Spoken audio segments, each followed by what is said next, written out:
बेटा लिखिए metallic radius, लिखिए बेटा, बस बात ज्यादा खत्म करो बेटा, लिखिए मेटेलिक रेडियस।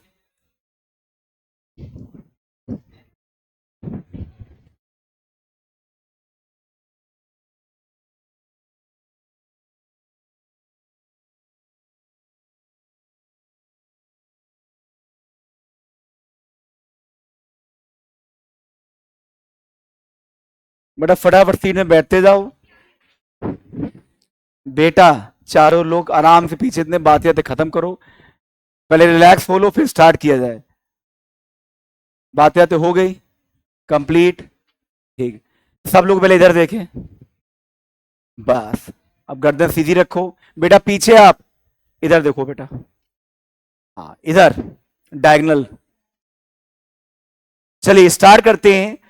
कल हमने जो रेडियस पढ़ी थी कोवेलेंट रेडियस, ये स्टडी की आती है नॉन मेटल के लिए। आज जो हम लोग रेडियस पढ़ेंगे, एक पढ़ेंगे मेटेलिक रेडियस, एक पढ़ेंगे वंडरवॉल रेडियस। ठीक, देखिए मेटेलिक रेडियस हम लोग स्टडी करते हैं मेटल्स के लिए। ठीक, अब ये होती क्या है, बहुत ध्यान से इस बात को समझिए। देखिए जो नॉन मेटल्स होते हैं वो ओवरलैपिंग करके कोवेलेंट बॉन्ड बनाते हैं। जो मेटल्स होते हैं ये आपके क्रिस्टल फॉर्म में एग्जिस्ट करते हैं। जैसे मान लीजिए कोई आपके पास एक स्क्वायर प्लेनर क्रिस्टल है, स्क्वायर है, ठीक, स्क्वायर में कितने कोने होते हैं, 4। ठीक, जब कोई क्रिस्टल होता है, क्रिस्टल में जितने भी कॉर्नर्स होते हैं, जैसे मान लीजिए 4 कॉर्नर्स है, यहां मान लीजिए 6 कॉर्नर्स हैं, मान लीजिए 3 कॉर्नर्स हैं, हम हर कॉर्नर्स में मेटल को रखते हैं। जैसे हमने यहां रखा मेटल, यहां रखा मेटल, यहां रखा मेटल और यहां रखा मेटल। जो मेटल होते हैं जब किसी क्रिस्टल में आप रखोगे तो वो ओवरलैपिंग नहीं करते हैं, वो केवल एक दूसरे को क्रिस्टल में टच करते हैं। मतलब एक होता है ओवरलैपिंग ऐसे, ये ओवरलैपिंग है, एक आपका बस ऐसे दूसरे को टच करना। जब मेटल आपके किसी भी क्रिस्टल में एक दूसरे को टच करते हैं उस समय हम लोग मेटेलिक रेडियस कैसे निकालते हैं, सुनिए। यहां पे आप क्या कर लो, कोई भी 2 मेटल छाट लो, चाहे आप ये सारे मेटल हैं, ये एम है, ये एम है, ये एम है, ये एम है, आप कोई भी 2 एडजेसेंट मेटल ले लो, 2 एडजेसेंट मेटल,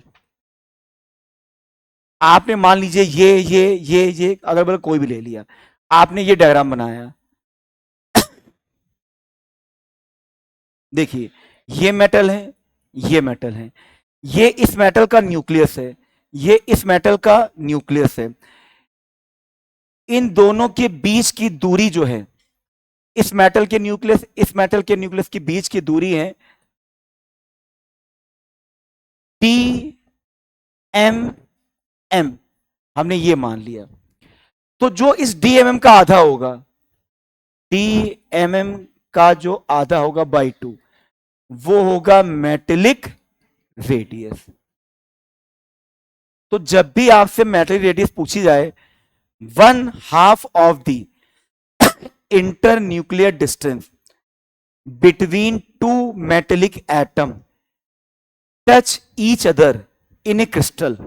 फिर सुनना, फिर मैं बोल रहा हूं, फिर आपसे पूछूंगा अभी।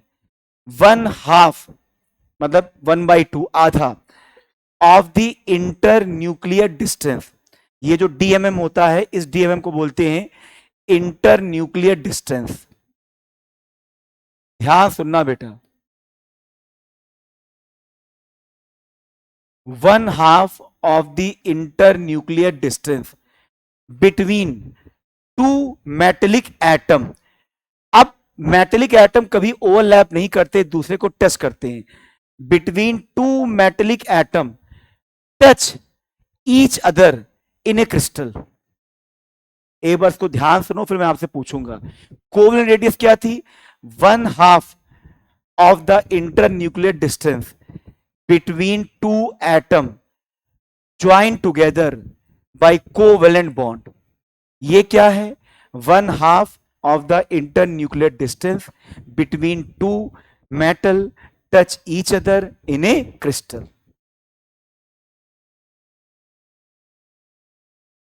बताओ क्या है बेटा, तुम बता ले जाओ, मुझे लग रहा है तुम्हारी मतलब शक्ल देख के लग रहा है कि तुम बता सकते हो, बताओ। हाँ,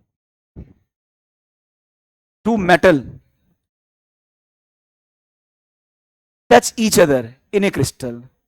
ठीक, तो फटाफट इसको लिखते हैं। देखो डिफिनेशन को केवल अपनी अंग्रेजी में याद करो।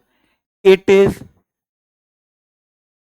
Define as 1/2 of internuclear distance between two metal touch each other in crystal। तो पहले ये डिफिनेशन लिखो, पहले डिफिनेशन लिखिए। इट इज डिफाइंड एज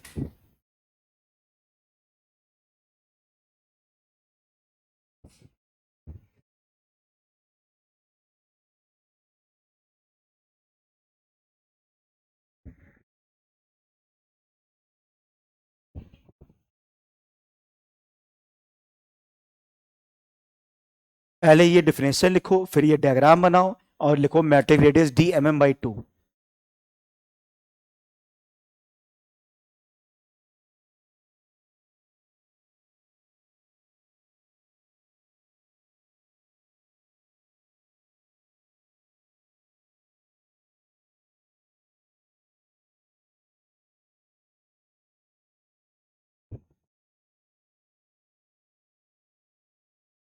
आज देखिए पंखा लगा, कितना अच्छा लग रहा है यहाँ पर। आज यहाँ खड़े हैं तो लग रहा है नई क्लास है, कितना सुकून। हाँ बेटा, थैंक यू बेटा। आज मैंने उनसे पूछा था अभी, अतुल सर आए तो हमने कहा पंखा चल रहा है, कहते हाँ सर। हमने कहा बस अब क्लास लेने में अच्छा लगेगा।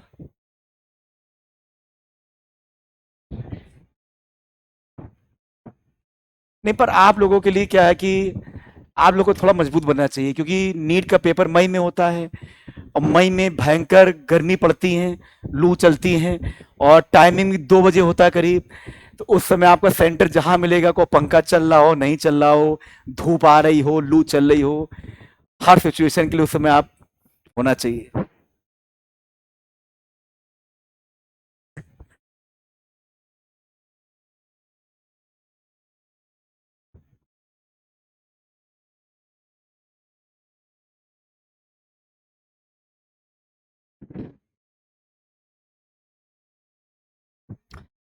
इसके बाद एक रेडियस आती है वंडर वॉल रेडियस। देखो 3 चीजें होती हैं पीरियोडिक टेबल में, मेटल हो गए, नॉन मेटल्स हो गए, जो आपके इनर्ट गैस होते हैं। इनर्ट गैस में हम लोग स्टडी करते हैं वंडर वॉल रेडियस को। तो अब आपको मैं वंडर वॉल रेडियस बताऊंगा, उसके बाद बताऊंगा इनके ट्रेंड्स।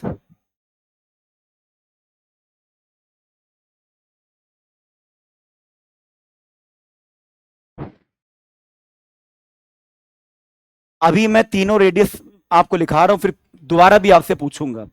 इसके बाद आपको बताऊंगा कि ऊपर से नीचे जाने पर, बाएं से दाएं जाने पर रेडियस घटती है बढ़ती है, सब लिखाऊंगा। चलिए भाई आगे बढ़ते हैं, नोट कर चुके हो गए अब तो।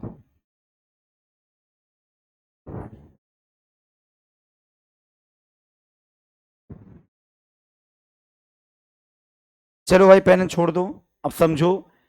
अगली है वंडरवॉल रेडियस। देखो भाई, वंडर वॉल रेडियस, पहले तो ये चीज दिमाग में बसाओ, इसको हम स्टडी करते हैं only, study only for noble gas. जितनी भी इनर्ट गैस होती हैं ग्रुप 18, मतलब इसको पढ़ा जाता है ग्रुप 18 के एलिमेंट्स के लिए। क्योंकि जो ग्रुप 18 होता है वो आपके होता है नोबल गैस फैमिली। ठीक, अब ये होता क्या है, देखो जैसे कोई भी दो नोबल गैस है, मान लीजिए ये हीलियम है, मान लीजिए ये भी हीलियम है, ठीक है। देखिए दो नोबल गैस के बीच एक बहुत वीक फोर्स होता है, जैसे आपने पढ़ा कि जो नॉन मेटल है वो ओवरलैप करते हैं ऐसे, ये बनाते हैं कोवलेंट बॉन्ड। जो मेटल्स होते हैं वो ऐसे बस टच करते हैं एक दूसरे को। जो नोबल गैस होते हैं वो जिनॉन छोड़ दो, जिनॉन के साथ पंगा है, जिनॉन को छोड़ दो, बाकी सभी नोबल गैस जो होते हैं वो ना ओवरलैप करते हैं ना टच करते हैं, वो केवल एक दूसरे के दूर बैठे रहते हैं और इन दूर में एक वीक फोर्स काम करता है। जैसे आप फिजिक्स में पढ़ते हो कोएसिव फोर्स, एडेसिव फोर्स जो होते हैं वीक फोर्स होते हैं सब में। तो जैसे कोई दो चीज है, अगर ना वो एक दूसरे को छू रही हैं ना ओवरलैप कर रही हैं, दूर बैठी हैं, तो उनके बीच जो वीक फोर्स पाया जाता है उस वीक फोर्स को वंडर वॉल फोर्स। अभी इसको डिटेल में डिस्कस नहीं करेंगे, वंडर वॉल फोर्स एक बहुत बड़ा टॉपिक है। इसमें आपका आता है ion dipole force, dipole dipole force, instantaneous induced dipole force, London dispersion force. ये बहुत लंबा टॉपिक है, 1-2 घंटे का। अभी आप ये समझो कोई दो चीजें जो आपस में कोई बॉन्ड नहीं बना सकती हैं, क्या इनर्ट गैस बॉन्ड बनाती हैं? नहीं। अगर कोई दो चीजें जो आपस में बॉन्ड नहीं बनाती हैं, उनके बीच जो फोर्स पाया जाता है वो फोर्स होता है वंडर वॉल फोर्स, और ये बहुत कमजोर फोर्स होता है, वीक फोर्स। तो अभी क्या है कि इन दोनों के बीच एक weak van der Waals force exist कर रहा है। अब आपको यह ध्यान देना है कि ये ना टच कर रही हैं ना ओवरलैप कर रही हैं, बस एक दूसरे से दूर है। दूर इसलिए है क्योंकि इनर गैस में कोई आपस में बहुत अच्छा स्ट्रॉन्ग अट्रैक्शन नहीं होता। अब इसका न्यूक्लियस ये है, इसका न्यूक्लियस ये है, हमने इनके बीच की दूरी को मान लिया d, ये हमने मान लिया d, ठीक है। इस d का जो आधा होगा वो वंडर वॉल रेडियस होगा। अब इसकी डेफिनेशन क्या है वो सुनिए, इसको आप कहोगे it is defined as 1/2 of the internuclear distance between two inert gas, वही नोबल गैस होती हैं, inert gas having weak van der Waal force। बस यहां पे आपको मेन चीज ध्यान देनी है कि इनर्ट गैस बॉन्ड नहीं बनाती तो एक दूसरे को टच नहीं करती हैं, उनके बीच एक बहुत कमजोर फोर्स पाया जाता है, वो कमजोर फोर्स होता है वंडर वॉल फोर्स। इसको डिटेल में भाई डिस्कस करेंगे। वैसे बताया इसका डिटेल क्यों नहीं है, पर है भी। आपको दोनों बातें बताऊं, अगर आप एनसीईआरटी के उस पर जाओगे, एनसीईआरटी ने स्टेट्स ऑफ मैटर हटा दिया है। स्टेट्स ऑफ मैटर के अंदर एक टॉपिक आता था टाइप ऑफ इंटरमोलिकुलर फोर्स, पर इस टॉपिक को मैं केमिकल बॉन्डिंग में पढ़ाऊंगा, भले एनसीईआरटी में नहीं, क्योंकि इसकी जरूरत पड़ती है। यहां पे आप dipole dipole force chemical bonding जब पढ़ोगे तो डाइपोल पढ़ोगे, वहां समझ पाओगे ये लंदन फोर्स क्या होते हैं, वंडर वॉल फोर्स क्या होते हैं, वहां जान पाओगे।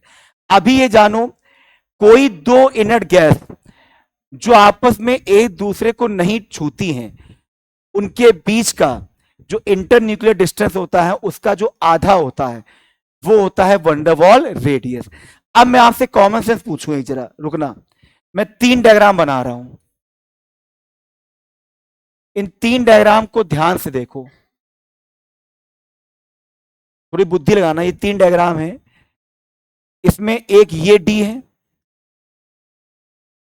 एक ये डी है, एक ये डी है, ठीक, एक ये डी है। बताइए कौन सा डी सबसे बड़ा है?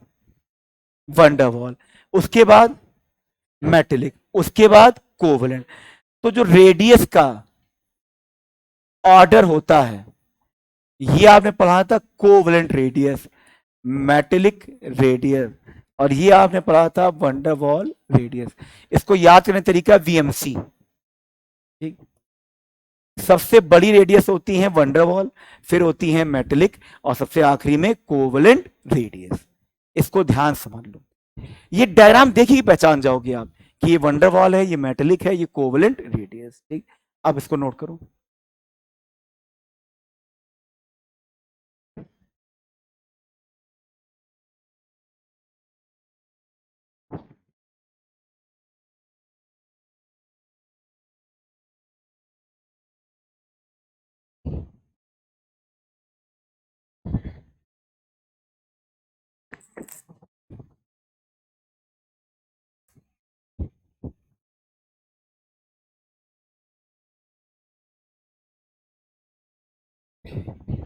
नोट करिए, फिर आगे बढ़ते हैं।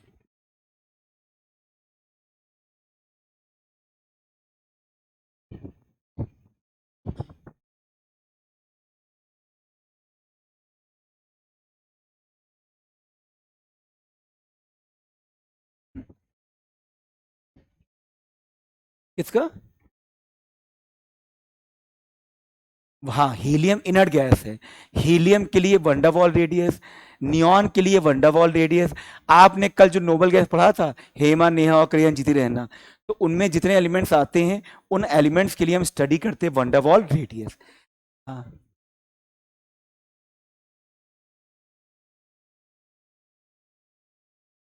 क्या गैप समझ नहीं पा रहा हूँ, क्या था? हाँ। हम्म, हम्म, हम्म। नहीं, इसका जो आधा मतलब कि इनमें क्या होता है, ये हिस्सा देखा जाता है। ये इससे तो मतलब ये यहीं तक रहेगा, इसमें इलेक्ट्रॉन की दूरी नहीं करते। मतलब आप इलेक्ट्रॉन की, इलेक्ट्रॉन तो कहीं भी हो सकता है भाई, ये है आपस में इंटरेक्शन कर रहे हैं, तो इंटरेक्शन करने पे इलेक्ट्रॉन यहां भी जा सकता है, इसका इलेक्ट्रॉन भी हो सकता है। वो तो न्यूक्लियस की दूरी होती है, इलेक्ट्रॉन कंसीडर में तुम इलेक्ट्रॉन सोच के रहे हो कि ये इतना होगा, ऐसा नहीं है। ये तो इलेक्ट्रॉन इसका भी ले सकते हैं हम लोग, इलेक्ट्रॉन इसका भी ले सकते हैं, किसी का ले सकते हो तो। भाई इलेक्ट्रॉन इस पूरी जगह में फैला होगा कहीं भी, वो हम देखते हैं बेटा। तो ये थोड़ी ना कि इलेक्ट्रॉन यहीं फैला, इलेक्ट्रॉन यहां यहां कहीं भी फैल सकता है वो तो।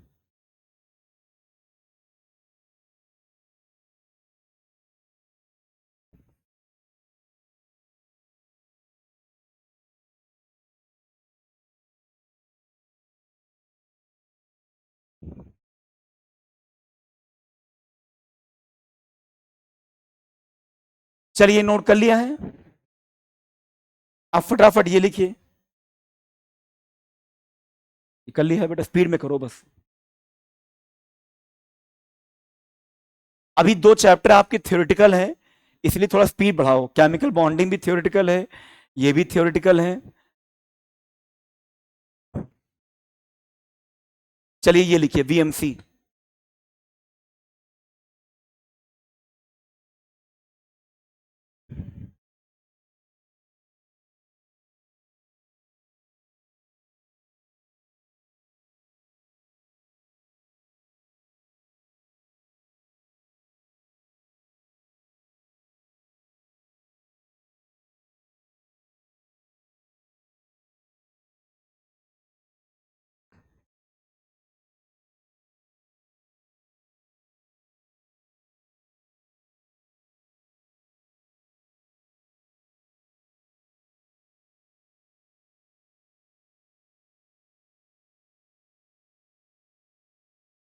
अब कुछ आपको ट्रेंड सिखाते हैं कि इसके क्वेश्चंस में क्या ट्रेंड्स होते हैं।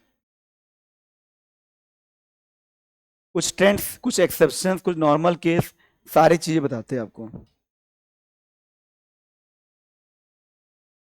जितना एनसीईआरटी पर है उतना डिस्कस करते हैं।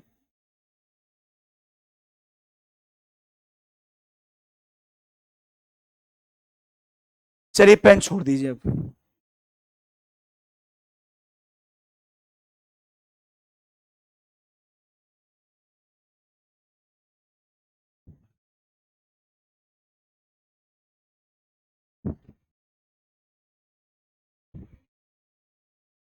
देखो भाई,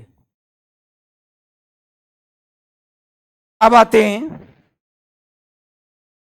trend of radius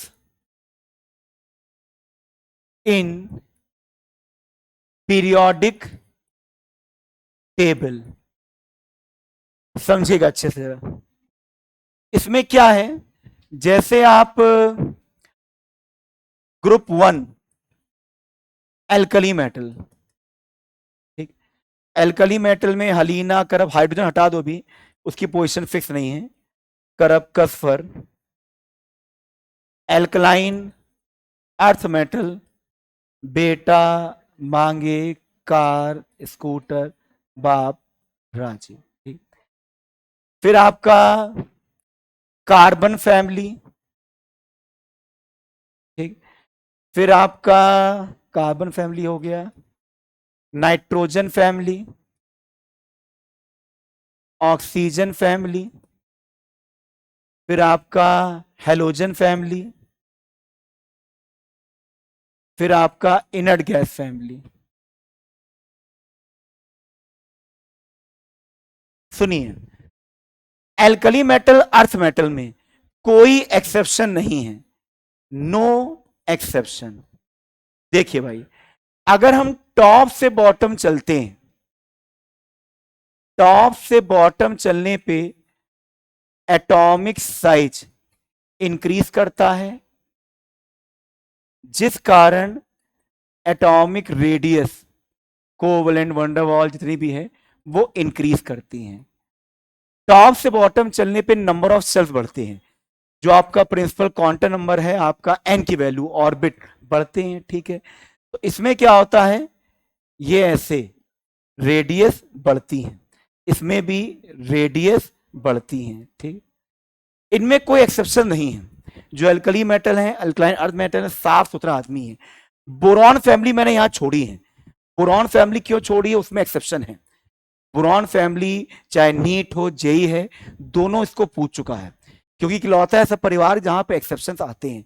carbon family में भी काशी, गए, शंकर, पार्वती, नो एक्सेप्शन, ठीक। नाइट्रोजन नेपाल, पाकिस्तान, ऑस्ट्रेलिया, सब भिखारी, नो एक्सेप्शन।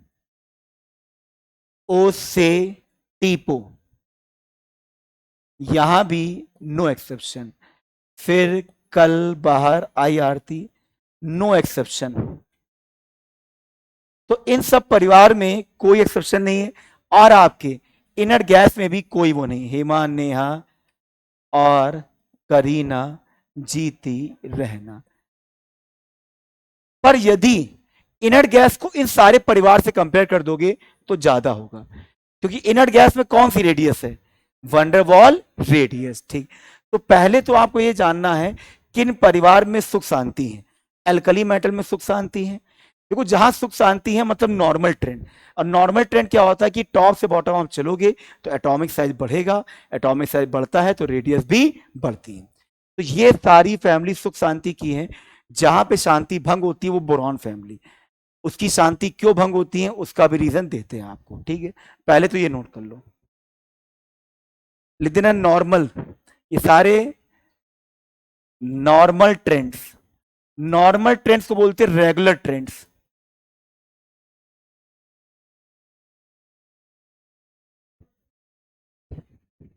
एब नॉर्मल क्या होते हैं, घटा, बढ़ा, बढ़ गया फिर से, वो एब नॉर्मल ट्रेंड्स होते हैं, इरेगुलर।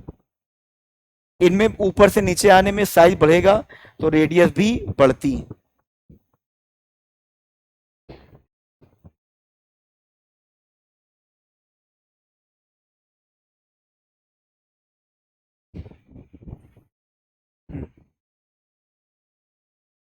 नॉर्मल ट्रेंड्स में रेगुलर, इसका मतलब क्या होता है, सुनो बेटा, आप टॉप से बॉटम चले, आपने टॉप से जब बॉटम चलोगे तो ये बताओ एटॉमिक साइज बढ़ेगा कि घटेगा, बढ़ेगा।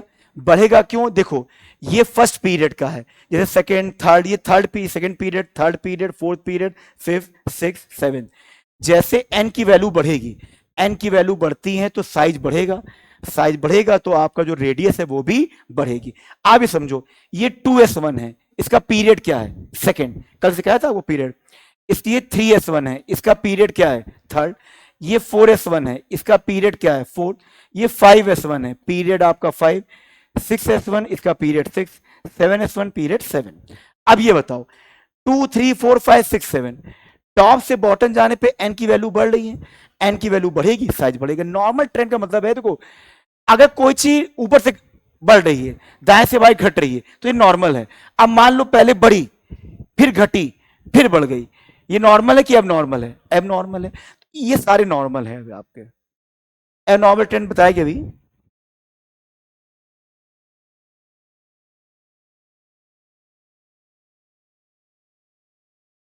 सबसे ज्यादा दिक्कत होती है डी ब्लॉक में, डी ब्लॉक में काफी पंगा है।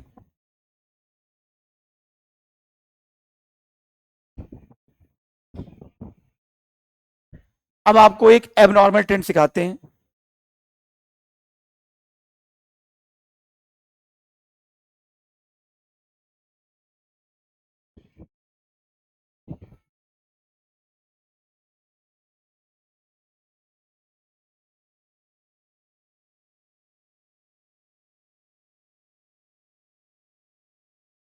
शील्डिंग इफेक्ट सुने हो कभी?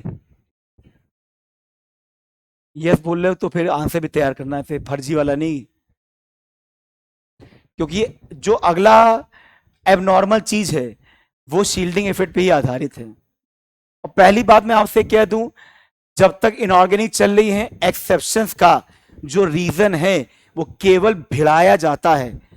एक्सेप्शन का अगर रीजन होता तो वो एक्सेप्शन ना होता। ये लोग बहुत भ्रमित करते हैं केमिस्ट्री में। केमिस्ट्री में एक भ्रम आपको क्लियर कर दूं, एक्सेप्शन जो होते हैं, एक्सेप्शन का अर्थ पता क्या है केमिस्ट्री में? एक चीज है एक्सपेरिमेंटल, बेटा सुन लो, एक चीज है एक्सपेरिमेंट, एक चीज है थ्योरी। केमिस्ट्री में आप किसको सर्वोपरि मानोगे? एक्सपेरिमेंट। एक्सपेरिमेंट सर्वोपरि होता है। आपने मुंह से कोई थ्योरी बोल दी कि ऐसा हो रहा है, वैसा हो रहा है, जब लैब गए आपने देखा जो हमने थ्योरी बोली है वो काम तो एक्सपेरिमेंट में हो ही नहीं रहा, उसका उल्टा हो रहा है। इसका मतलब कि हमारी थ्योरी में गड़बड़ है, तभी एक्सेप्शंस आते हैं। और जीता कौन है? Exception, experiment. एक्सपेरिमेंट से ही चीजें आपकी बनती हैं। तो जब भी एक्सेप्शन आए, एक्सेप्शन का कोई लॉजिकल रीजन होता ही नहीं है। एक्सेप्शन मतलब क्या है? आपका एक्सपेरिमेंट और थ्योरी मैच नहीं कर रहा है। ज्यादा केमिस्ट्री में एक्सेप्शन का रीजन ढूंढने बैठोगे, केमिस्ट्री में आपको बहुत फ्रस्ट्रेशन आएगा। अभी बताता हूं क्यों आएगा।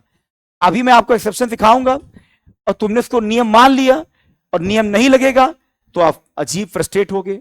इसलिए जब मैं अभी एक्सेप्शन पढ़ता था, मैंने अपनी स्कूल लाइफ में पहली चीज जो टीचर से पूछी थी, वहीं जब समय मैं गरियाया गया था, उसके बाद से मैंने समझ लिया था कि केमिस्ट्री मतलब एक्सेप्शन फैक्ट। क्रोमियम होता है, उसमें 4s1 3d5 क्यों होता है? सिमेट्रिकल। जो क्रोमियम होता है, मैं बता दूं एक्सेप्शन क्या लफड़ा है। एक्सेप्शन जैसे क्रोमियम होता 4s2 3d4 है, पर होता है 4s1 3d5। 3d5 क्या होता है? कंप्लीटली हाफ फिल्ड, सब में एक एक भरा होता है, सिमेट्रिकल होता है।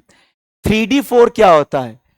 ये सिमेट्रिकल नहीं होता है। इन दोनों में कौन स्टेबल है? ये स्टेबल है।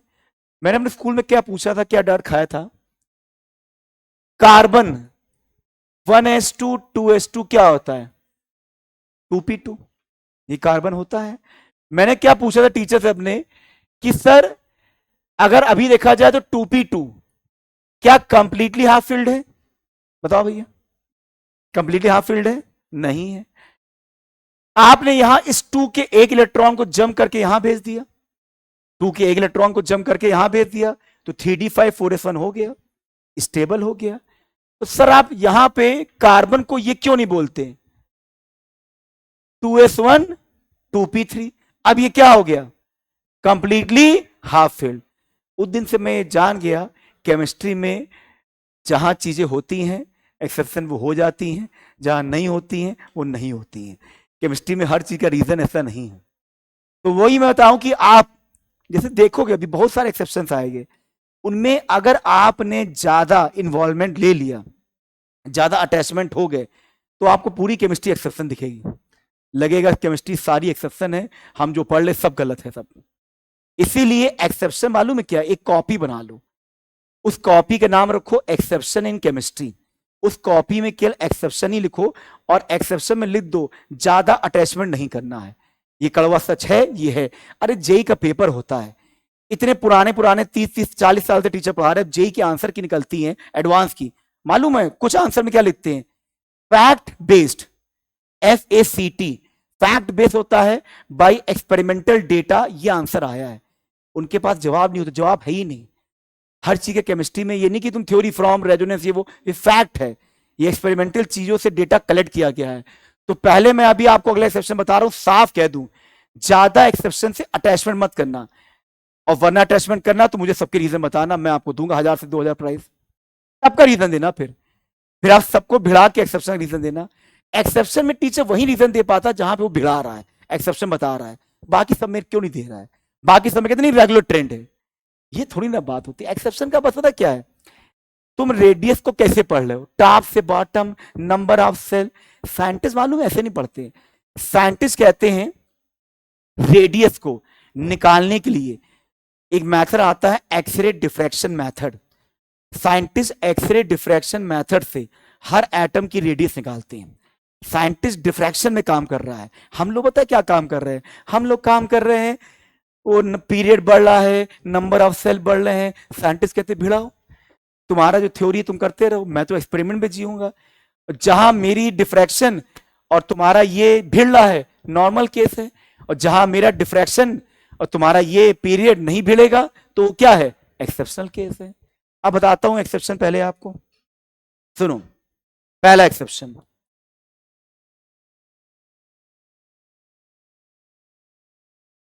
एक्सेप्शन क्या है, बैगन, आलू, गाजर इन थैला। ठीक, आप अगर नॉर्मल तरीके से काम करो तो आपका जो एक्सपेक्टेड आंसर आएगा, अगर हमने नॉर्मल तरीका देखा तो ऊपर से नीचे जाने पर पीरियड बढ़ता है तो रेडियस बढ़ेगी, आंसर आता है बोरॉन, एल्युमिनियम, गैलियम, थैलियम, ये आंसर आता है एक्सपेक्टेड। एक्सपेक्टेड माने हमारी सोच, ये हमारी सोच यहां गलत है। सच्चाई क्या है इसकी, ऑब्जर्व्ड, ये तो हम सोच रहे हैं कि ऐसा आंसर आना चाहिए, पर सच्चाई क्या है, थैलियम आया, थैलियम के बाद इंडियम आया, फिर एल्युमिनियम आया, उसके बाद गैलियम आया, और फिर बोरॉन आया। मतलब कि इन दोनों में लफड़ा आ गया। अब यहां पे जो साइंटिस्ट एक्सरे डिफ्रैक्शन कर रहे हैं और हमारी थ्योरी जो है वो मैच नहीं कर रही है। अब इनमें एक्सेप्शन आया, अब हम लोग मालूम है क्या है, जब एक्सेप्शन आते हैं उसकी थ्योरी ढूंढते हैं, यही काम तो गलत होता है, भिड़ाते हैं। अब बताते हैं इसका रीजन क्या है, सुनो। जो किताबों में थ्योरी भिड़ाई जाती है, इसका रीजन होता है, अभी समझाता हूं आपको डिटेल में, शील्डिंग इफेक्ट। बताता हूं शील्डिंग इफेक्ट क्या होता है, सुनो भाई। शील्डिंग इफेक्ट क्या है, जैसे मान लीजिए कोई दो दोस्त हैं, जैसे मान लीजिए ये दोनों बच्चे हैं, अच्छे दोस्त हैं, हमने यहां दोस्त को बोला, एक दोस्त है मतलब कि आपका न्यूक्लियस, एक है वैलेंस इलेक्ट्रॉन, इनके बीच बड़ी तली दोस्ती थी, ठीक, हम चाह रहे हैं कि इनकी दोस्ती खत्म कर दे। अभी हमने कहा कि ये दोनों अगल बगल बैठे हैं, अब इनको एक को यहां बैठा दे, एक को यहां बैठा दे, अब इनके बीच देखो ये चार लड़कियां, तुम दोनों बैठ गए, अब ये सारे क्या हो गए, इनर शेल, जो इनकी कहीं ना कहीं बातों को रोक देगा, जो फ्रेंडशिप है उसको घटा देगा। शील्डिंग करता क्या है कि अगर वैलेंस इलेक्ट्रॉन है और न्यूक्लियस है, इनके बीच का फोर्स ऑफ अट्रैक्शन, इनकी दोस्ती आपको घटानी है, तो बीच में ढेर सारे लगा देते हैं इनर शेल्स, इसको बोलते हैं इनर शेल्स, और इनमें आते हैं कुछ electron, inner electrons. Shielding effect की डिफिनेशन क्या है, डिक्रीज इन दोस्ती, फोर्स ऑफ अट्रैक्शन, FOA माने होता है force of attraction, decrease in force of attraction किसके बीच बताओ, decrease in force of attraction between nucleus and valence electron. अब इसके पीछे का कारण inner shell, due to inner shell, ठीक, is known as shielding effect. पर इसमें एक बात बड़ी अच्छी होती है, सुनिए भाई, शील्डिंग इस बात पे भी डिपेंड करती है जो इलेक्ट्रॉन है वो किस ऑर्बिटल में मौजूद है। आप ये बताओ, आपको सबसे साफ सुथरा सुंदर शेप एसपीडीएफ में किसका दिखता है? एस, गोला गोला स्फेरिकल जैसा शेप है। उसके बाद सुंदर शेप दिखता है पी। गंदा शेप किसका दिखता है? डी का। और एफ का तो देखा नहीं तो महागंदा, एफ का तो हमने देखा नहीं तो, और हम लोग कहते भी एफ क्या है? Complex shape. कॉम्प्लेक्स मतलब बहुत गंदे। ठीक, जो शील्डिंग होती है, शील्डिंग डिपेंड करती है सबशेल पे भी। अगर आपका एस और पी सबशेल है ऑर्बिटल, इनकी शील्डिंग बहुत अच्छी होती है, शील्डिंग इसकी गुड होती, मतलब दोस्ती घटाएगी।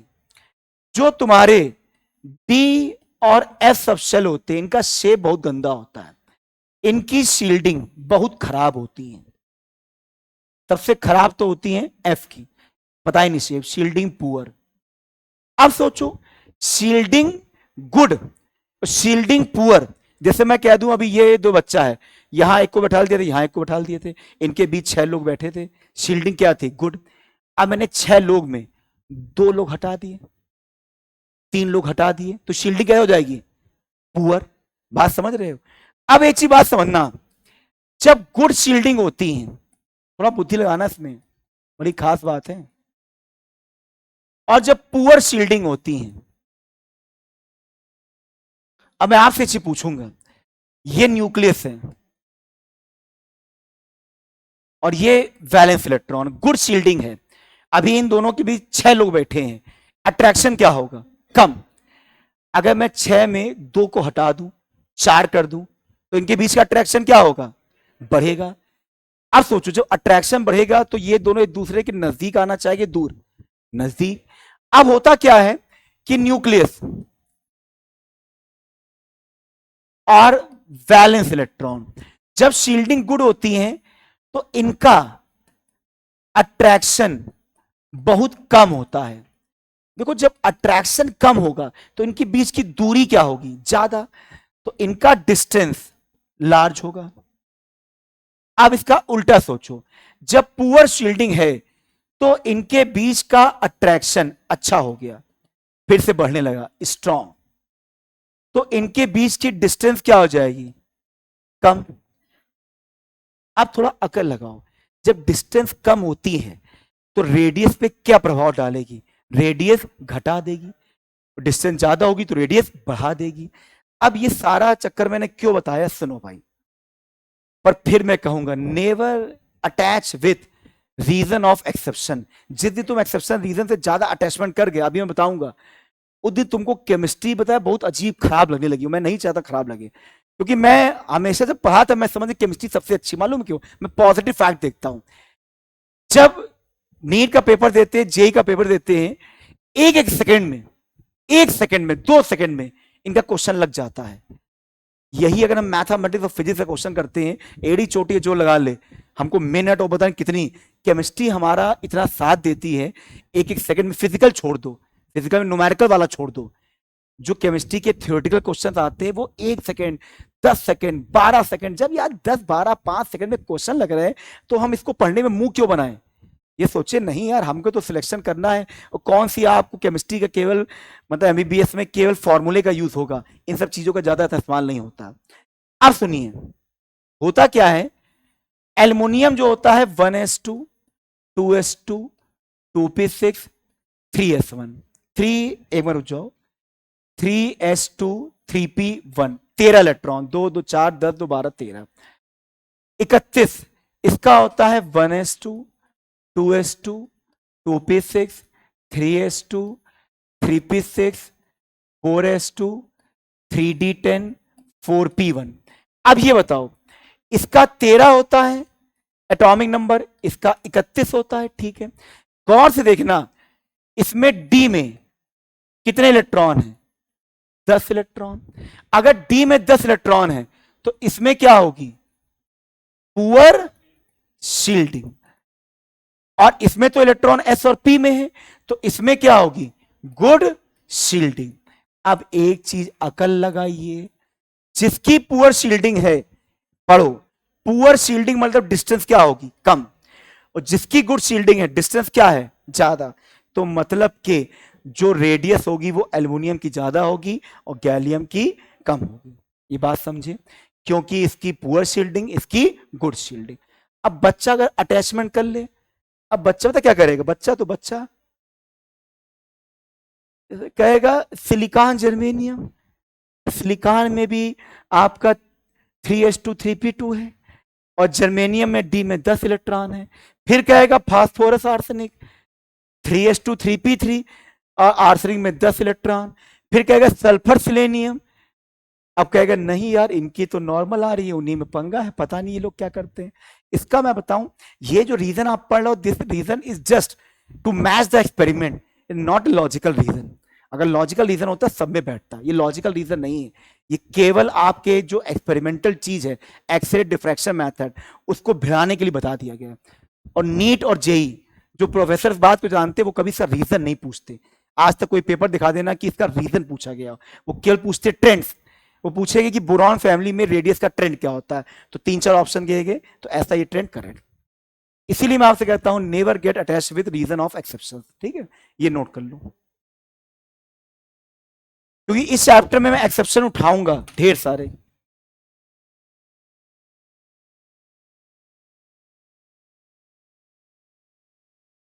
हाँ, ऑप्शन तो ऐसे चारों आपको सब गिवन ही होते सब।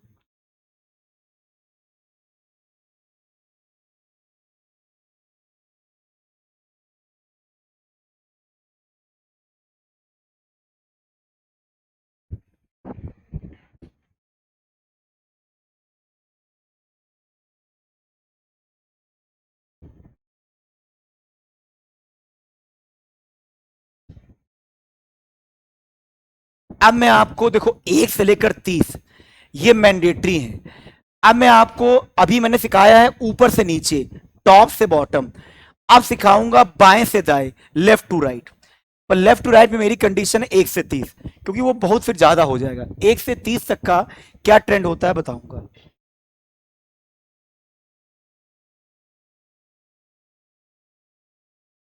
बस रीजन शील्डिंग इफेक्ट लिख दो, ज्यादा मत लिखो, बस ये लिखो ये गलत है क्रॉस, ये सही है। मतलब ये हम सोचते हैं ऐसा होगा, पर सच्चाई वास्तविकता ये है, सोच सच्चाई।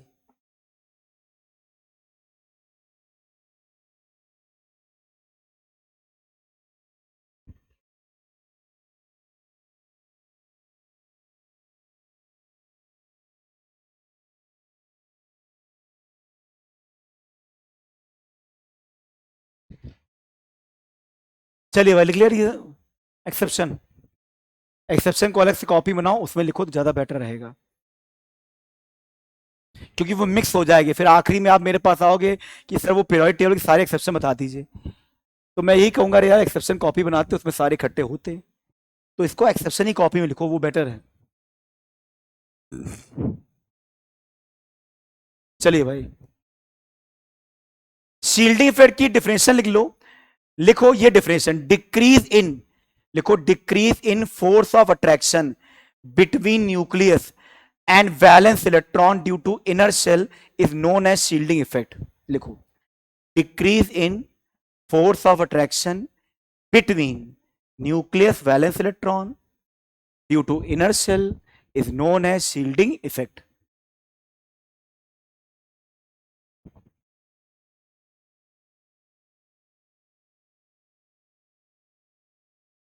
शील्डिंग इस बात पे जरूर निर्भर करती कि इलेक्ट्रॉन एसपीडीएफ में कहां पर है। एस और पी की शील्डिंग बहुत अच्छी होती है क्योंकि शेप प्रॉपर होता है। डी और एफ की शील्डिंग सबसे गंदी शील्डिंग एफ की होती है। डी और एफ की शील्डिंग बेकार होती है क्योंकि शेप प्रॉपर नहीं होता है।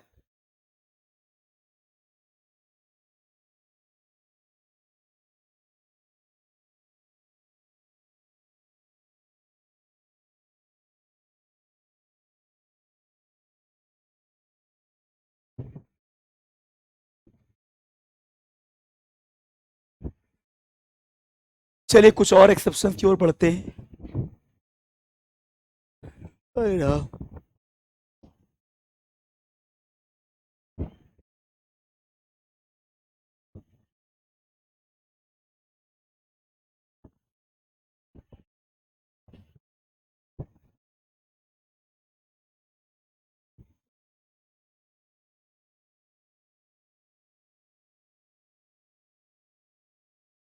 लिख लिया बेटा?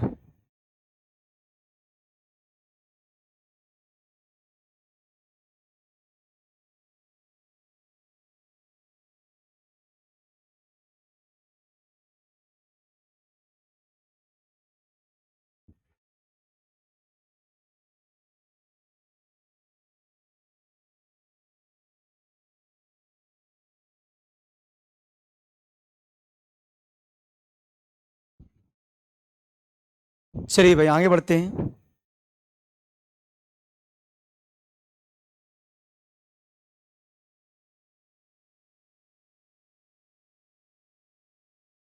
अब ये लिखो, अगर गुड शील्डिंग है तो अट्रैक्शन कम डिस्टेंस ज्यादा, पुअर शील्डिंग है अट्रैक्शन स्ट्रॉन्ग डिस्टेंस कम।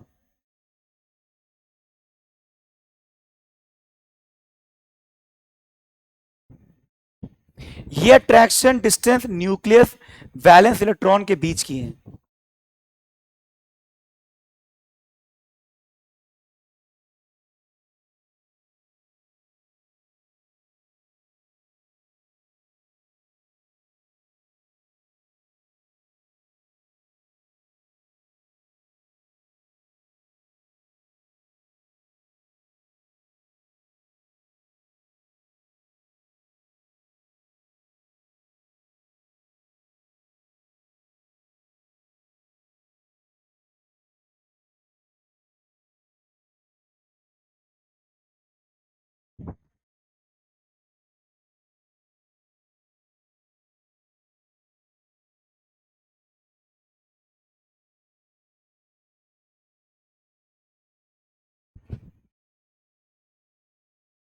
चलिए कुछ और ट्रेंड्स पे आते हैं।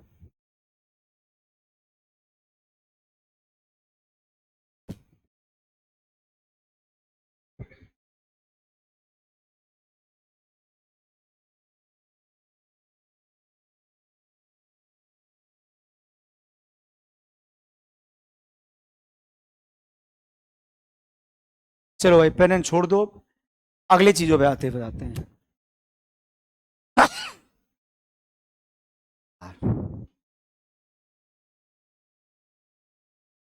देखिए भाई, जब हम लोग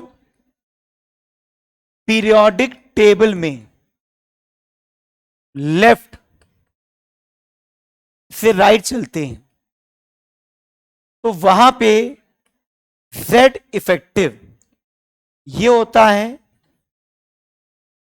इफेक्टिव न्यूक्लियर चार्ज। इसका सिंपल भाषा में क्या अर्थ है?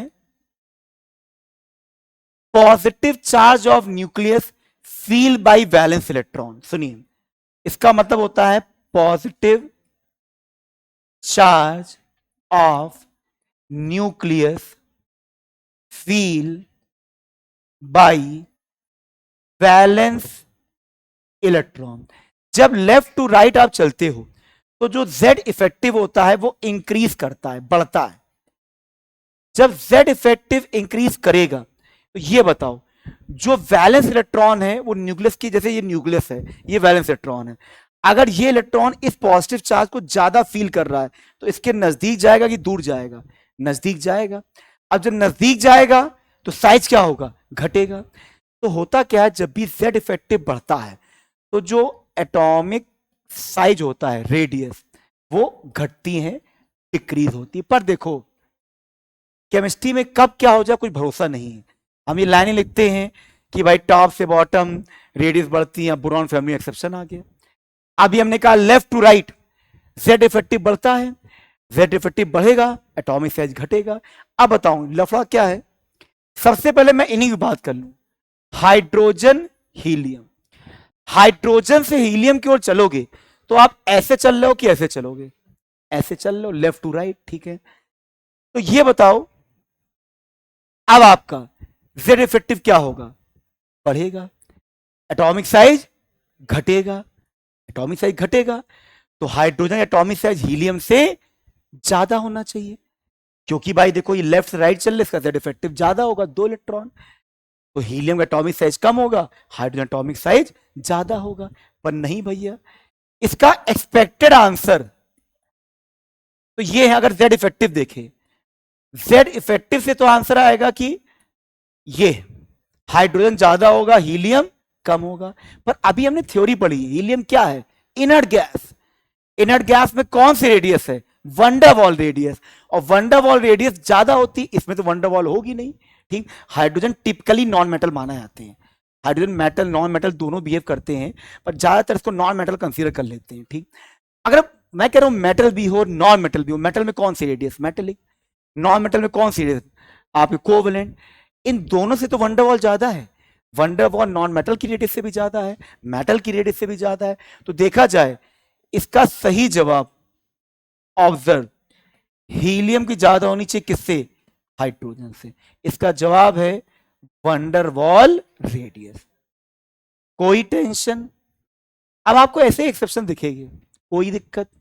अब एक चीज और सुनो, हाइड्रोजन हीलियम हमने ले लिया।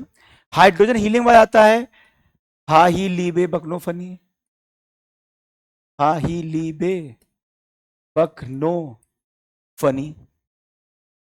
ठीक, अब जब देखिएगा, अरे भाई हाइड्रोजन हीलियम तुमने कर दिया, वो तो अलग ही था। हाइड्रोजन हीलियम को इनके साथ क्यों नहीं रखा मालूम है क्या? ये सारे सेम पीरियड के, सेकंड पीरियड के हैं। हाइड्रोजन फर्स्ट पीरियड का था, हीलियम फर्स्ट पीरियड का था, तो उनका पीरियड अलग है, अलग रखेंगे। ये second period, second second second सब सेकंड पीरियड के हैं। ठीक, अब अकल लगाओ, यहां भी तुम लेफ्ट से राइट चलोगे तो Z इफेक्टिव बढ़ेगा, एटॉमिक साइज घटेगा, पर इसमें भी लफड़ा है। अगर मैं पूछूं इन सब में सबसे बड़ी रेडियस किसकी होगी? नियॉन। इन सब में नियॉन की रेडियस बड़ी होगी, क्योंकि नियॉन है वंडरवॉल रेडियस। अब बताओ नियॉन के बाद कौन होगा आपका? अगर देखा जाए नियॉन की रेडियस सबसे बड़ी, फिर होगा क्या? लिथियम, फिर बेरिलियम, फिर boron, carbon, nitrogen, oxygen, fluorine. कोई टेंशन? केवल नियॉन में पंगा है, क्योंकि नियॉन में कौन सी रेडियस है? वो आपकी वंडरवॉल रेडियस। कोई टेंशन? कोई टेंशन। सिमिलरली अगर मैं कहूं ना मग अलसी बस कल अर, फिर तो काका आ जाएंगे, फिर तो वो फोर्थ पीरियड आ जाएगा। ठीक, अब ये सारे NaMgAl silicon phosphorus sulphur chlorine organ, ये सभी थर्ड पीरियड के हैं। अब ये बताओ ये क्या है?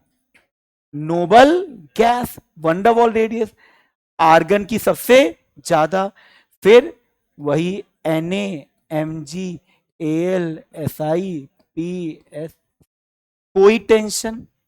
सबसे लफड़ा होता था किसमें होता था? सबसे टेंशन भरा है वो है 21 से 30, जो अभी आप वो पढ़ोगे, शक्तिवान करे मना फिर कौन निकाले कुएं में से जान, वो सबसे लफड़े वाला केस है। डी ब्लॉक मतलब इरेगुलर से भरा खजाना। डी ब्लॉक में मतलब कोई चीज रेगुलर, जैसे आप ईसीजी नहीं कराते हो, कभी इलेक्ट्रोकार्डियोग्राफी, पहले ऐसे गई धड़कन, फिर ऐसे गई, फिर ऐसे गई, अगर ऐसे चली गई निपट गए। जो देखते नहीं, पिक्चरों में दिखाते हैं कि पिक्चरों में जैसे हॉस्पिटल में घुसो सबसे सस्ती मशीन ईसीजी चलती है, वैसे टक टन टू टू टू टू टू बोलती रहती है और सीधे गई। तो डी ब्लॉक जो है वो ईसीजी रिपोर्ट है, बड़ी घटी, बड़ी घटी, कुछ समय के लिए ऐसी आई, फिर बड़ी, फिर घटी। सबसे लफड़ा मतलब जो सबसे ज्यादा आपको अजीबोगरीब लगेगा, आपको लगेगा अरे ये कहां पे आ गए, वो है डी ब्लॉक। डी ब्लॉक का ट्रेंड बहुत ही अजीबोगरीब होता है। इनका ट्रेंड तब भी सही है, इनके ट्रेंड में लफड़ा कौन किया बताओ? Inert gas. बाकी तो सुख शांति है, एक ही इंसान बस लफड़ा निकला इनर्ट गैस, तो वही बच्चे को टेंशन नहीं। बच्चे को पता है उसको उठा के आगे लिख देंगे, खत्म। टेंशन बताता हूं 21 से 30 की आएगी, तो पहले तो आप ये सब नोट कर लो। और कुछ तो नहीं है? और ये कर चुके थे आप, ये करो। चैप्टर ये बढ़िया है, पर धैर्य से पढ़ो, धैर्य होना चाहिए इनऑर्गेनिक पढ़ने के लिए। आपका तो धैर्य अच्छा होना चाहिए, क्योंकि आप लोग बॉटनी जूलॉजी पढ़ते हो तो एक पेज को कितने शिद्दत से पढ़ते हो बताओ। बायो का एक पेज हो उसको आप बिल्कुल रंग पोत देते हो, एक एक लाइन अच्छे से पढ़ते हो। तो वैसे ही आपका ये केमिस्ट्री का एक एक बात अच्छे से समझो उसको।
चलिए मैं आगे बढ़े।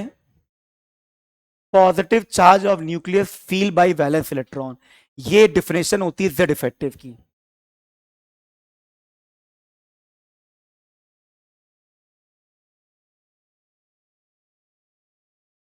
चलो भाई आगे बढ़ते हैं।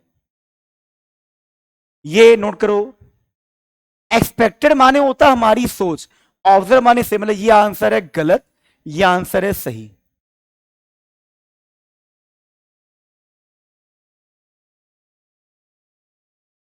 रेडियस का है, लिख दीजिएगा रेडियस।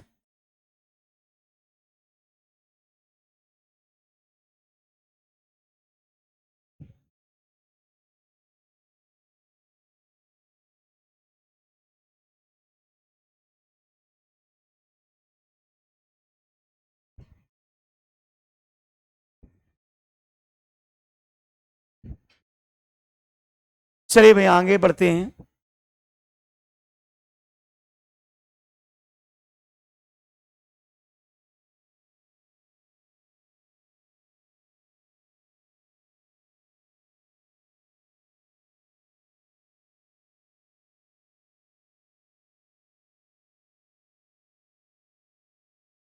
चलिए इस पे आते हैं, ये नोट करिए।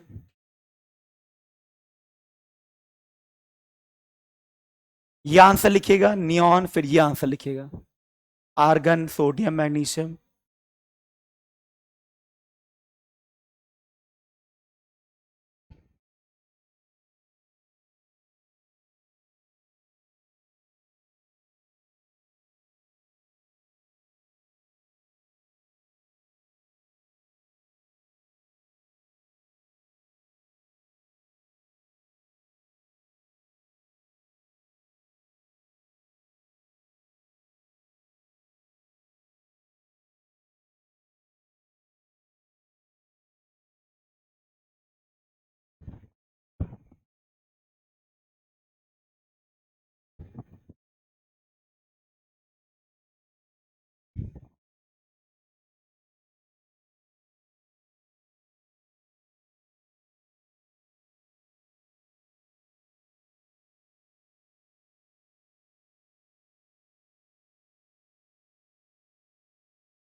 चलिए आगे बढ़े।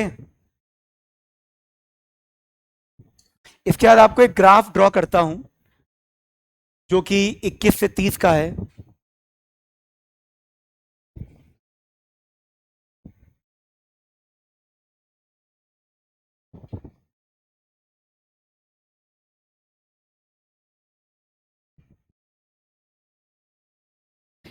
चलिए ये केस थोड़ा लफड़े वाला केस से बताता हूं आपको,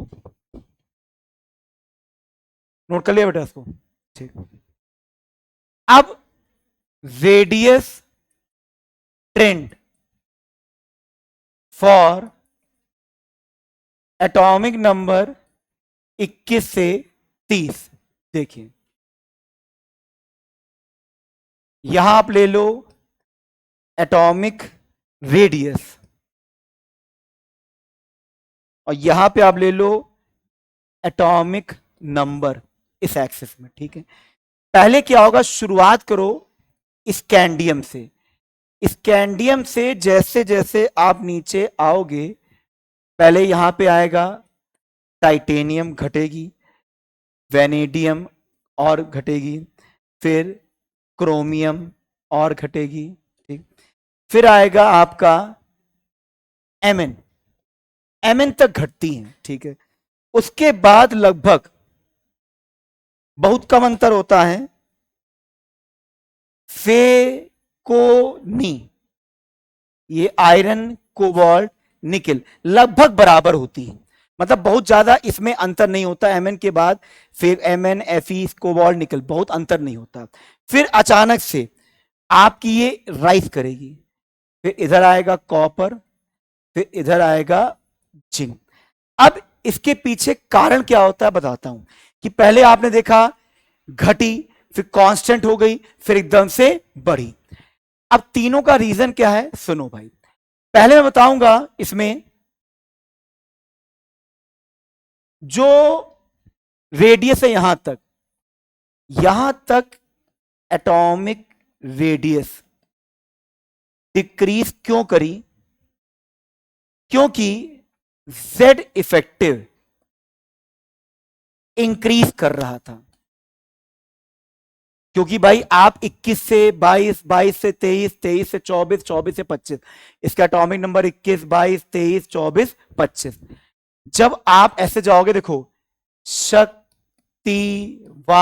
करे मना, फिर कौन निकाले कुएं में से जान, तो यहां से यहां आप चल रहे हो, देख लो रेडियस ड्रॉप होती जा रही है क्योंकि Z इफेक्टिव बढ़ रहा है। पर इसमें एक बड़ी खास चीज है, बताता हूं क्या। स्कैंडियम में डी में इलेक्ट्रॉन कितने होते हैं, 1। टाइटेनियम में डी में कितने होते हैं, 2। वेनेडियम में डी में कितने होते हैं, 3। क्रोमियम में डी में 5 और एमएन में डी में 5। इलेक्ट्रॉनिक कन्फिग्रेशन आपको आना चाहिए। मैंने कहा था 1 से लेकर 30 मैंडेटरी है, इसको याद करना ही है। अच्छा ये तो आओ, अगर इसमें 1 है, 2 है, 3 है, 5 है, अगर D1 होता है तो ये बताओ D1 कैसे भरोगे, ऐसे। अभी कोई रिपल्शन है यहां पर इलेक्ट्रॉन इलेक्ट्रॉन का, नहीं। D2 देखो, कोई रिपल्शन है, नहीं। D3 देखो, अभी भी कोई नहीं है। D5 देखो।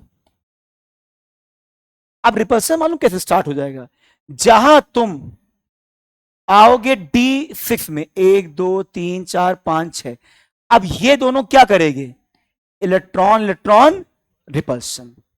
अभी तक क्या है, जब एटॉमिक रेडियस डिक्रीज करती है, Z इफेक्टिव बढ़ता है, तो आप कमेंट करोगे नो इलेक्ट्रॉन इलेक्ट्रॉन रिपल्शन। अब क्या है, देखो जब दो अपोजिट फैक्टर चलते हैं, एक फैक्टर कह रहा है बढ़ाओ, एक फैक्टर कह रहा है घटाओ, तो वो दोनों फैक्टर एक दूसरे को काउंटर बैलेंस करते हैं। अब यहां पे फे को नहीं, इधर पे क्या होगा, Z इफेक्टिव कहेगा कि भाई एटॉमिक रेडियस ड्रॉप होगी। इसी में फेको नी तक, भाई फेको में इलेक्ट्रॉन इलेक्ट्रॉन रिपल्सन आएगा, D6, इसमें होगा D6, इसमें क्या होगा D7, इसमें क्या होगा D8।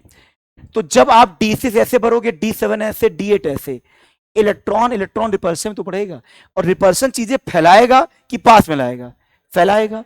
अब यहां पे इलेक्ट्रॉन इलेक्ट्रॉन रिपल्सन भी इंक्रीज कर रहा है, जो साइज को बढ़ाना चाहेगा। एक साइज को घटाना चाह रहा है, एक साइज को बढ़ाना चाह रहा है। ये दोनों फैक्टर एक दूसरे को काउंटर बैलेंस करते हैं। एक कह रहा है बढ़ाना चाह रहा है, क्या घटाना चाहेगा। जब काउंटर बैलेंस होता है तो वो चीज कांस्टेंट हो जाती है। उसमें कोई फर्क नहीं पड़ेगा। पर सडनली फिर बच्चा कहेगा कि सर यहां से यहां तक रेडियस क्यों बढ़ी, बताता हूं। इसमें इलेक्ट्रॉन कितने हैं, 9। इसमें इलेक्ट्रॉन कितने आए, 9। इसमें कितने आए, नहीं इसमें भी 10 है, इसमें भी 10 है, इसमें भी 10 है। 10 इलेक्ट्रॉन ज्यादा नहीं है, बहुत ज्यादा है। यहां पे क्या होगा कि इलेक्ट्रॉन इलेक्ट्रॉन रिपल्शन आपका जेड इफेक्टिव से बहुत ज्यादा हो जाएगा, क्योंकि जब 10 इलेक्ट्रॉन हो गए तो भयंकर रिपल्शन करेगा। उस कंडीशन में जेड इफेक्टिव को नहीं देखेंगे। यहां तक मालूम क्या है, यहां तक जेड इफेक्टिव हावी है इलेक्ट्रॉन इलेक्ट्रॉन रिपल्शन पे। मतलब कोई पूछे जब आप स्कैंडियम से एमएन जा रहे हो तो कौन इंसान जीत रहा है, जेड इफेक्टिव जीत रहा है। क्यों जीत रहा है, क्योंकि पेयरिंग नहीं है, इलेक्ट्रॉन इलेक्ट्रॉन रिपल्शन होएगा नहीं। D5 तक पेयरिंग थी नहीं थी।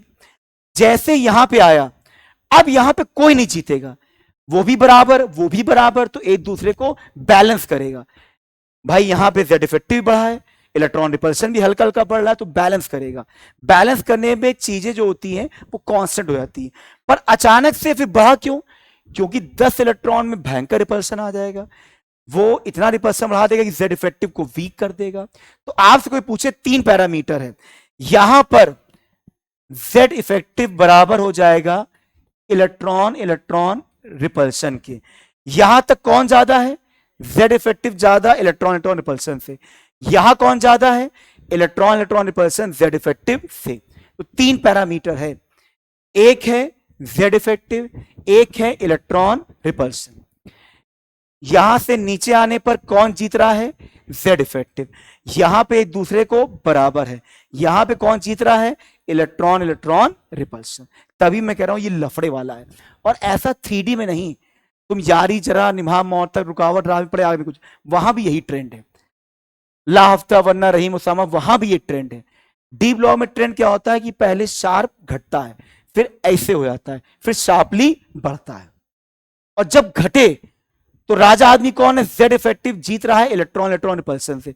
जब कांस्टेंट है दोनों बराबर है, और जब अचानक से बढ़े तो क्या चीज आता है, इलेक्ट्रॉन इलेक्ट्रॉन रिपल्शन। इसे नोट कर लो, ये ग्राफ आपको सबको सिखाएगा। रीजन इतना खास नहीं है, ग्राफ खास है।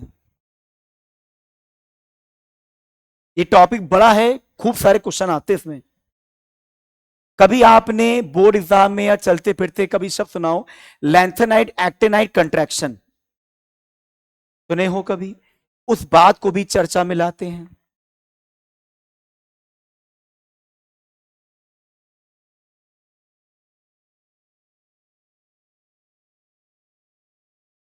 बेटा पीछे लास्ट तुम दोनों, मुझे पता है तुम मोबाइल चला रहे हो, यहीं से मुझे दिख रहा है। तुम दोनों उठो बेटा। तुम सोचते हो बेटा मैंने ऐसे टीचिंग तिरस्तान मुझे हो गया, आगे आओ, यहाँ खोपड़ी में बैठवा के आओ बेटा।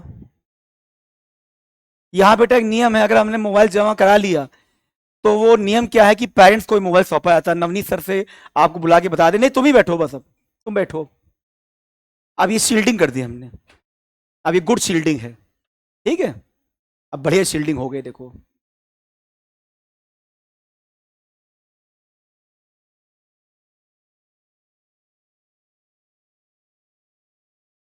जिन जिन बच्चों को मैंने पकड़ा है मोबाइल के साथ नवनीत सर के कैबिन ले गया हूं, उन बच्चे का स्क्रीन टाइम 7 से 8 घंटा मैंने देखा है, और जिसमें कि इंस्टाग्राम का टाइम ही और फेसबुक का टाइम 5 से 6 घंटा।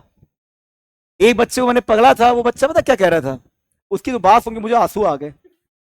आंसू क्यों आ गए मुझे, उसका मतलब रीजन खतरनाक। कहता क्या है पकड़ा, कह रहे सर हमको भी तो बैच एक्सेस नहीं मिला है, हमारा बैच वाला लॉगिन ही नहीं हुआ है। तो हमने कहा बैच एक्सेस नहीं मिला तो इंस्टाग्राम में बैच एक्सेस ढूंढोगे, इसी कारण इंस्टाग्राम चला रहे हैं। हमने कहा खतरनाक हो तुम्हें, तुम्हें बैच एक्सेस नहीं मिला तो तुम्हें उसका इंस्टाग्राम 9 से 10 घंटे। और वो क्या कह रहा है, अरे सर बैच एक्सेस नहीं मिला, जिस दिन बैच एक्सेस मिल जाएगा ये खत्म हो जाएगा। कहां पे, हाँ थोड़ा मतलब के हल्का रहता है वो ट्रेंड के।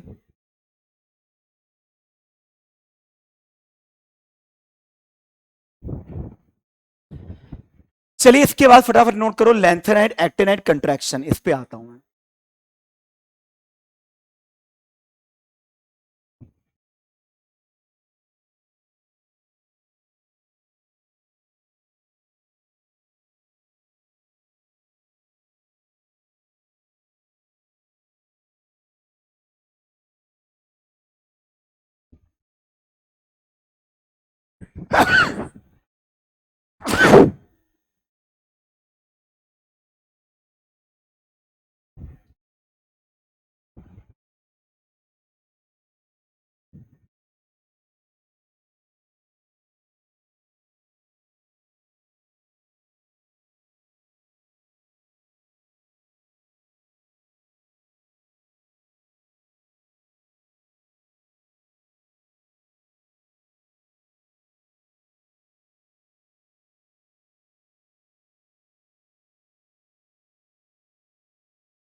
चलिए मैं आगे बढ़ते हैं। अब आपको एक लेंथेनाइट एक्टिनाइट कंट्रैक्शन इसके बारे में बताते हैं।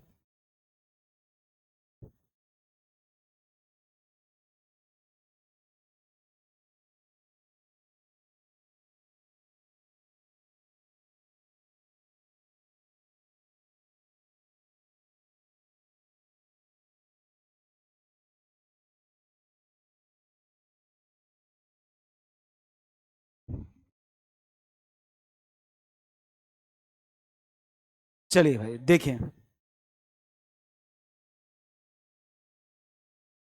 सुनो, एक जैसे आप ये पढ़ते हो, कल मैंने निमोनी सिखाई थी, शक्तिवान, फिर आया था यारी, जरा, निभा मौत तक, फिर आया था ला हफ्ता। ठीक, जरा ध्यान से देखिएगा, जो लेंथेनाइट एक्टिनाइट कंट्रैक्शन है, जो मैं सर्कल कर रहा हूं, इसको देखना जरा से। ये अगर मैं अभी तुमसे पूछूं T I Z R H F, ऊपर से नीचे आ रहे हो कि बाएं से दाएं? ऊपर से नीचे। टॉप से बॉटम जाने पर, जैसे ये टॉप है और बॉटम जाने पर एटॉमिक साइज इंक्रीज करता है। कारण, क्योंकि आपका जो एन की वैल्यू है, नंबर ऑफ शेल्स बढ़ते हैं। ठीक है, अब अगर मैं आपसे पूछूं एक्सपेक्टेड ऑर्डर दोनों का, एक्सपेक्टेड ऑर्डर इनका क्या होगा? H F Z R T I, कोई टेंशन।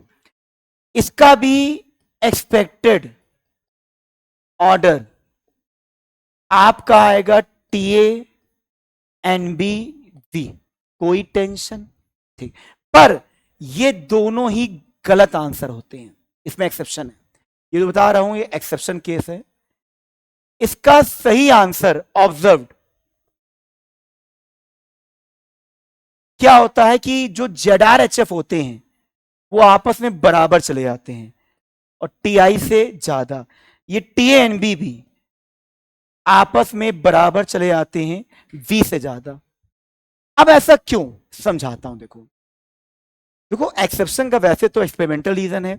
अब जो किताबों में थ्योरी भिड़ाई जाती हैं वो थ्योरी बताता हूं, सुनो भाई। अगर देखा जाए, यहां पर जो आपका होता है 4:3D1, यहां क्या होता है 5s 4D, यहां क्या होता है 6s 5D। ठीक है, अब अकल लगाना, जब यहां पे 6s आएगा और 5D आएगा, उनके बीच में 4s भी आएगा, कितने इलेक्ट्रॉन हो गए? 14। टीए में भी जब 6s आएगा 5D आएगा तो 4s में कितने इलेक्ट्रॉन हो गए? 14। ये जो HF और TA है, बात समझना, HF और TA दोनों में 4f में 14 इलेक्ट्रॉन, 4f 14। जब इनमें 4f में इलेक्ट्रॉन्स आते हैं, आपको पता है 4f पुअर शील्डिंग की गुड शील्डिंग? Poor shielding. इसमें होती है पुअर शील्डिंग, इसमें भी होती है पुअर शील्डिंग। अब एक चीज तो हमेशा दिमाग में बसा के रखना, जो मैंने तुमको आज ये बताई थी, ये बहुत खास था। जब पुअर शील्डिंग होती है तो डिस्टेंस क्या होता है? घटता है। डिस्टेंस घटेगा तो साइज भी क्या है? घटेगा।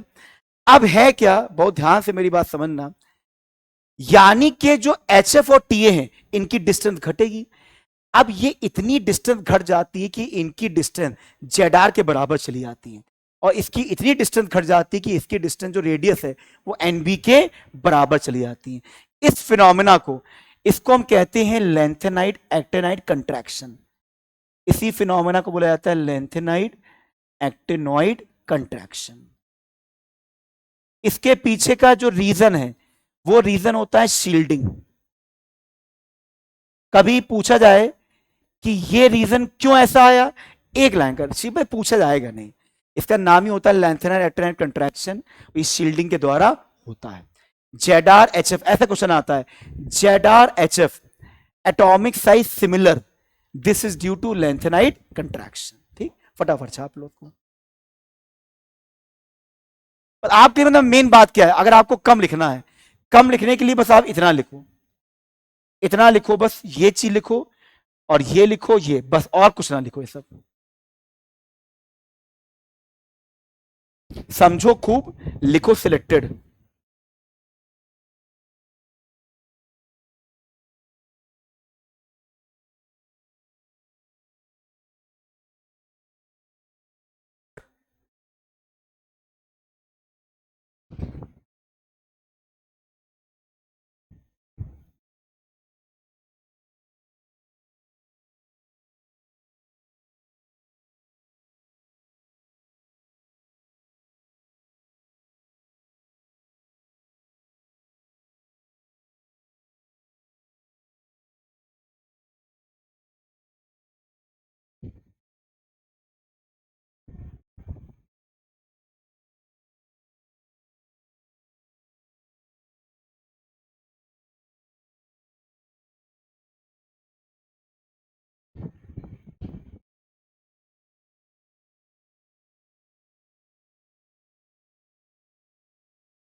हाँ, इन्हीं को बोलते हैं।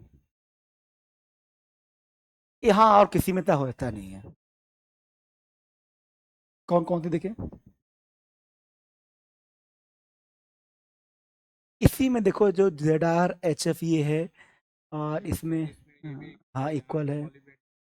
ये 30 आ गया यार, देखो ये लफड़ा 124 126, लगभग में एक ही का डिफरेंस। इसमें देखो एग्जैक्ट डेटा है कि जैसे 134 है, हाँ हाँ इसमें, हाँ ज्यादातर इनमें ZR HF इसमें पढ़ाया जाता है, इसमें रेयर है जो होता है। ठीक है,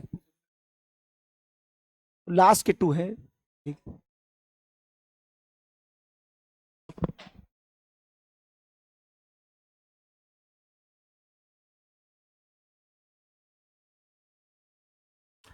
अच्छा ये बताइए, एक आपके पास न्यूट्रल एटम है और उसी एटम का एनायन है और उसी एटम का कैटायन है, सबसे बड़े साइज का कौन सा होना चाहिए, एनायन, कैटायन या न्यूट्रल?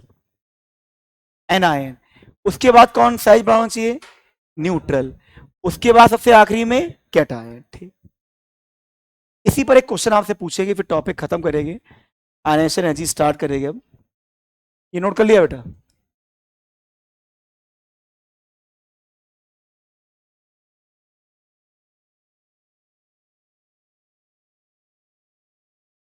ज्यादातर नीट में इसी का पूछा गया है, वैसे तो अधिकतर आप याद कर लो, केसेस बहुत सारे हैं, पर ये बड़ा फेमस है, ZR HF।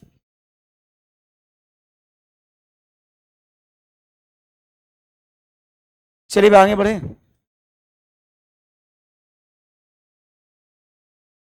देखिए, इसके बाद एक केस है, जैसे कोई एटम है, अभी मैंने पूछा आपसे ए, ए माइनस, ए प्लस। अगर हम इनकी एटॉमिक रेडियस कंपेयर करें, पहली बात सुनो, ए माइनस और ए प्लस में, इसमें होगी आयनिक रेडियस, इसमें भी होगी आयनिक रेडियस। ठीक, अब जरा देखो, सबसे बड़ा साइज किसका होगा? ए निगेटिव। और सबसे कम साइज किसका होगा? ए पॉजिटिव। इस पर एक नीट में क्वेश्चन आया है, आइसो इलेक्ट्रॉनिक स्पेसीज का। इसका मतलब होता है जिनके पास सेम नंबर ऑफ इलेक्ट्रॉन हो। क्वेश्चन क्या था, इससे लिखा है N3 निगेटिव, O2 निगेटिव, आपका मान लीजिए F निगेटिव, और मान लीजिए Na पॉजिटिव, और ले लीजिए Mg2 पॉजिटिव, और ले लीजिए Al3 प्लस। पहले ये समझो आइसो इलेक्ट्रॉनिक क्यों है। एन का एटॉमिक नंबर 7, 3 निगेटिव, कितने आए? 10 इलेक्ट्रॉन। ओ का atomic number 8, 2 negative, 10 electron. 9, 1 negative, 10 electron. Sodium 11 होता, पॉजिटिव आया एक, 10 इलेक्ट्रॉन। इसमें भी 10 इलेक्ट्रॉन, इसमें भी 10 इलेक्ट्रॉन। अगर इनका हम साइज कंपेयर करें, सबसे ज्यादा रेडियस आपकी होगी यही, N3 निगेटिव, फिर O2 निगेटिव, फिर F निगेटिव। जितना ज्यादा निगेटिव चार्ज होता है, उतनी ज्यादा रेडियस होगी। मतलब कि मोर निगेटिव चार्ज तो मोर रेडि लार्ज रेडियस, और अगर जितना मोर पॉजिटिव चार्ज उतनी लेस रेडियस। बस ये नोट कर लो आइसो इलेक्ट्रॉनिक का।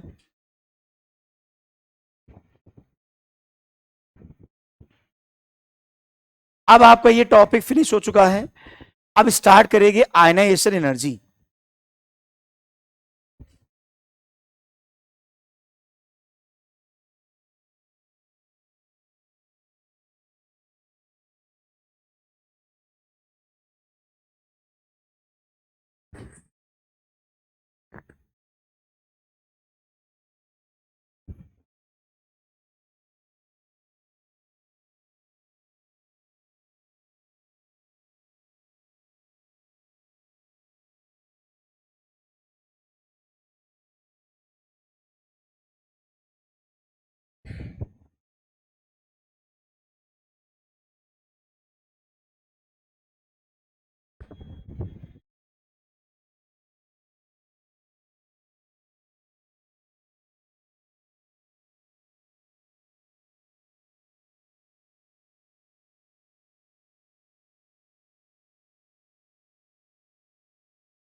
चलिए आगे बढ़े।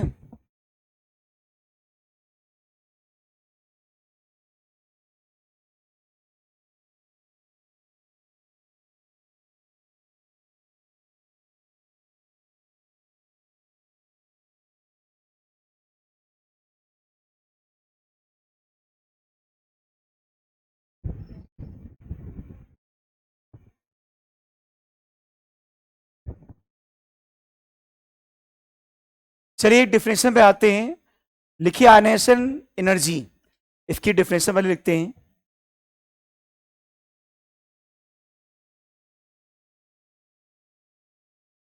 देखिए भाई, आयनाइजेशन एनर्जी, देखो ये क्या होती हैं। It is the energy required to remove valence electron from an isolated gaseous metallic atom। देखो क्या है, आयनाइजेशन एनर्जी वो एनर्जी होती है जो किसी भी हम लोग गैसियस मेटल को देते हैं उसके वैलेंस इलेक्ट्रॉन निकालने के लिए। पहली बात ये समझो, मेटल जो होता है, मरकरी को छोड़ दो, सब सॉलिड होते हैं, ठीक। सबसे पहले मेटल को हम देते हैं heat of sublimation. Heat of sublimation वो एनर्जी होती है जो किसी भी सॉलिड को डायरेक्टली कन्वर्ट कर देती है गैस में। तो मेटल सॉलिड, अच्छा तो इसको कन्वर्ट करने का क्या उद्देश्य है? हमने सॉलिड से इलेक्ट्रॉन क्यों नहीं निकाले, गैस से क्यों निकाले? कारण बताऊं, गैस को बेनिफिट क्या होता है, जो गैस के इंटरमॉलिक्यूलर फोर्स होते हैं वो वीक होते हैं, उनसे इलेक्ट्रॉन निकालना इजी है। सॉलिड, सॉलिड से क्यों डिफिकल्ट है, उनका इंटरमॉलिक्यूलर फोर्स स्ट्रांग होता है। तो हमने सॉलिड को गैस में इसलिए बदला ताकि इंटरमॉलिक्यूलर फोर्स कम हो सके, इलेक्ट्रॉन इजीली निकल जाए। अब हम क्या करेंगे, इस मेटल गैस को, ये जो गैस है, आयनाइजेशन एनर्जी देंगे तो ये बनाएगा कोई कैटायन Mn+ और कोई इलेक्ट्रॉन निकलेगा, ये कैटायन। तो ये बात समझो, किसी भी गैसियस मेटेलिक एटम से अगर आपको इलेक्ट्रॉन निकालना है, वैलेंस इलेक्ट्रॉन, जो एनर्जी आप दोगे वो आयनाइजेशन एनर्जी होती है। पर गैस का लेना अति आवश्यक है क्योंकि गैस का इंटरमॉलिक्यूलर फोर्स क्या होता है, V। सॉलिड से निकालना टफ है क्योंकि इसका इंटरमॉलिक्यूलर फोर्स क्या है, स्ट्रॉन्ग। अच्छा, कभी किताबों में आपने ये पढ़ा है, इसका जरा आंसर बताओगे? कुछ किताबों में ऐसा लिखा होता है, आयनाइजेशन इंथैल्पी। कल जरा एनर्जी और इंथैल्पी में डिफरेंस पता करके आना। आयनाइजेशन एनर्जी और आयनाइजेशन इंथैल्पी में सेम होता है कि कुछ डिफरेंस होता है?